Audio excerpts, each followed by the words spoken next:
Hey, so who remembers this guy? Nikita Mazepin is possibly up there with one of the most hated F1 drivers in the sport's history. After a piss-poor debut season where he managed to make Mick Schumacher look good, the Russian was signed on again for 2022, and it looked like we had another Lance Stroll on our hands. Then, as we all know, Russia did some bad things, and as a result of that, Haas found an excuse to send him back to the front lines, and his replacement was Kevin Magnussen. Kevin was no stranger to the Haas F1 team. He'd spent the vast majority of his first stint in Formula 1 with the American outfit, driving alongside Romain Grosjean between 2017 and 2020. K-Mag's send-off at the end of that season wasn't quite as much of the blaze of glory compared to his teammate, but despite those in the minority who still believed the Dane had something to give the sport, everyone else sort of just got on with their lives and moved on. Kevin made us remember who he was when he rocked up at the first race of the 2022 season, and with no practice immediately performed with a P5 finish in Bahrain.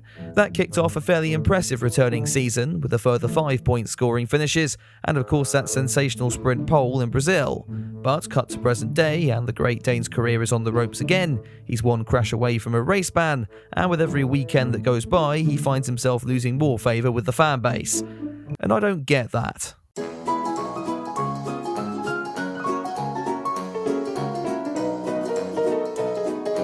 So 2024 was always going to be a weird year for Haas fans, if there are any out there to begin with. The team made the unpopular decision of firing team principal Gunther Steiner, and thus cutting off the one claim to fame they had. The Italian's replacement was the highly regarded Ao Komatsu, but he spent the pre-season screaming from the rooftops that the VF24 would be a hot pile of garbage and he wished it would burn in hell. When the team rocked up to Bahrain, everyone realised that wasn't quite the case. P12 and P16 in the opening race meant no points, but the pace was evidently there. Nico Hülkenberg getting his car into the top 10 shootout, something he's continued to do over the first third of the season so far. The problem was, while the car was strong over one lap, in race pace it really was the flaming hot pile of garbage Komatsu had prophesied at the start of the year.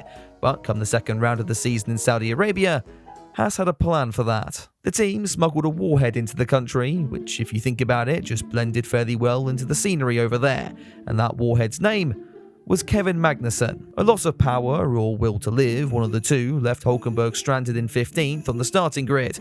With a bit of help from Lance Stroll though, the German found himself in 8th, though once again the race pace of that Haas meant staying there was going to be a struggle. Thankfully that's what rear gunner Magnussen was for, as he spent the rest of the race driving like I do on the Formula 1 game. That started with sending Albon into a parallel universe on the restart, and soon the Dane followed that up with a controversial defence on Yuki Tsunoda. He may have offended the dwarf community with that one, but his antics paid off, Hulk ending the Grand Prix in 10th place and taking Haas's first point of the season. The moves were divisive though, and the teams affected obviously didn't like it, but half of the fan base were also beginning to question whether K-Mag's dark defence really was racing after all. On the other side of the fence, Max Verstappen was winning everything, the Christian Horner drama was getting boring, and this was the only bit of excitement we'd had all year. Feeling the heat though, Haas toned things down a bit and still came out with a double points finish at the next round in Australia.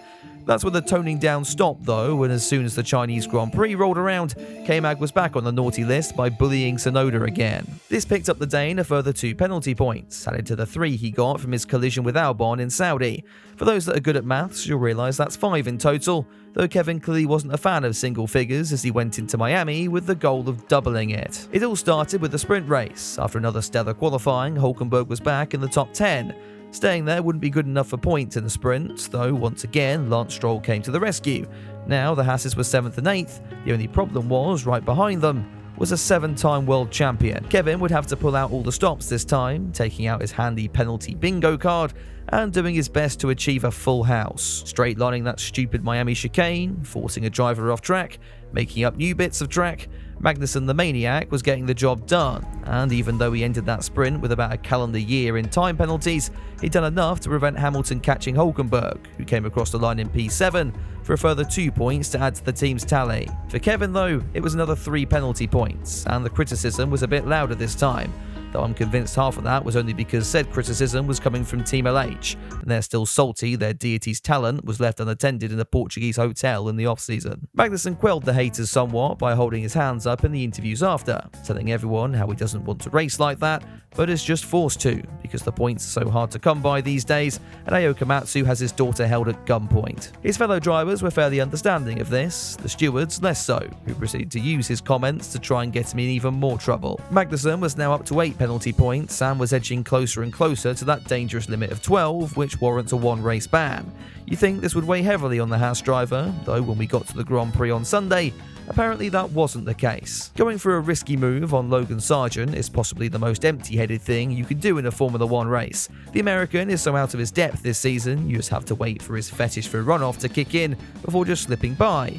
Magnussen was clearly unaware of that, however, and stuck a wheel down the inside without Logan's consent. The crash sent both cars into the wall, got Kevin a further 2 penalty points, and now the F1 community were getting a little fed up with him. The move had looked desperate, was at a point in the track where you hardly ever see a successful overtake, and just looked a bit amateurish, which was the consensus held by the majority of the media as the sport left Miami. The Dane at least had the 15-year-olds on side, as the resultant safety car was what granted Lando no wins his first victory in Formula 1, but besides that being as sad as it sounds, the more general opinion was shifting, and people were starting to turn on Kevin Magnussen. 2 rounds later we got to Monaco, where overtaking is even more non-existent, and on the opening lap, Magnussen did the exact same thing, stuck a wheel in unnecessarily, and this time the fallout was much larger. Not only did K-Mag ruin his own race, but the resultant collision wiped out his teammate.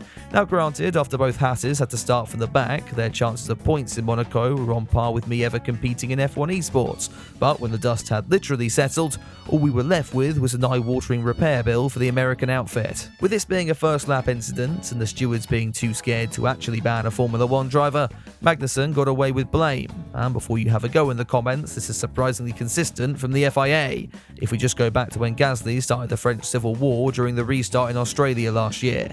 Actually, if you remember, Pierre was 1 point off a race ban there as well. Returning to this season though, and after Monaco, people have started turning their hatred towards Kevin Magnussen. While his defending was on the line, this recent string of collisions has now crossed it, and entering the realm of being dangerous. I get that argument, I mean just look at what used to be Perez's Red Bull.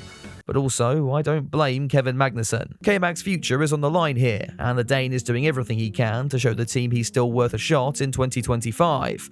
While initially Hulkenberg leaving to join the streamer F1 team looked like it would have saved Magnussen's career, it now looks as if the team could still go for an all-new lineup, not too dissimilar of what happened when Kevin was first forced out of the team at the end of 2020. What's both sad and rather ironic in a way is Magnussen's quest to show his worth backfired when his Monaco crash also wiped out his teammate, who has outperformed the Dane consistently over the season so far. Now I'll be honest, I do have a soft spot for the Haas F1 team. Their antics have helped me build up the popularity of this channel, even when it came to the more touchy subjects.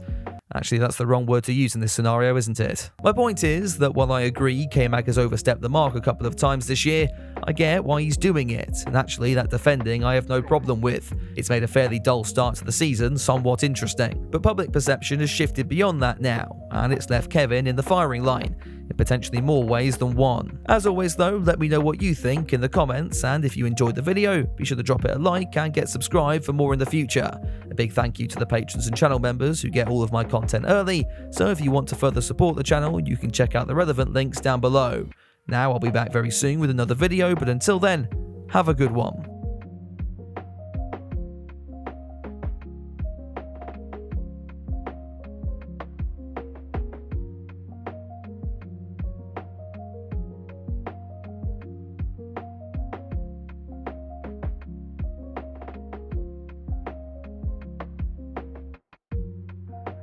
Sometimes when I can't find my room, I'll just sit